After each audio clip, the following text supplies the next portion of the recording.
छौरी धीरे धीरे छुए दे कलाई गे,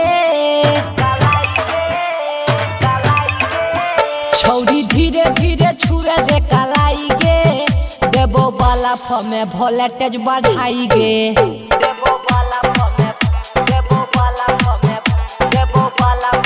वोल्टेज बढ़ाई गे।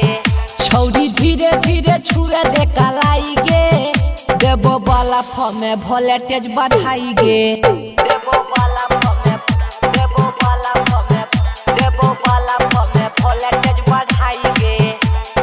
डीजे सुमित सतीश रईमा, सुमित सतीश रईमा, सुमित सतीश रईमा, देबो वाला फमे वोल्टेज बढ़ाई गे। Presented by PM Recording Studio, Alamnagar, Madhepura.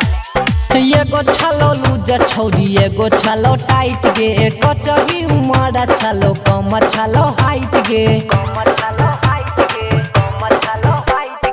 एगो छलो लूज छौरी एगो छलो टाइट गे, कचही उमरा छलो कम छलो हाइट गे, छौरी बनी जो हमारे लुगाई गे,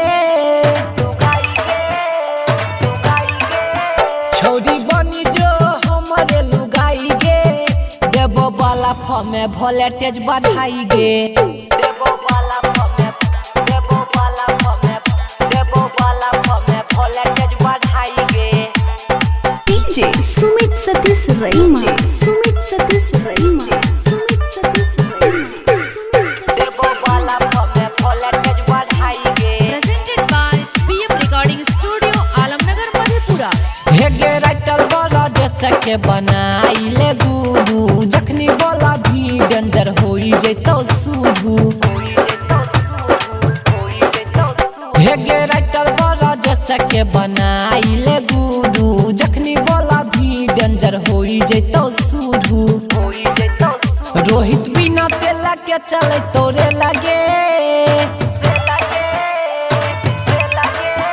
रोहित बिना तेला के चले तोरे लगे, देबो वाला फमे वोल्टेज बढ़ाई गे।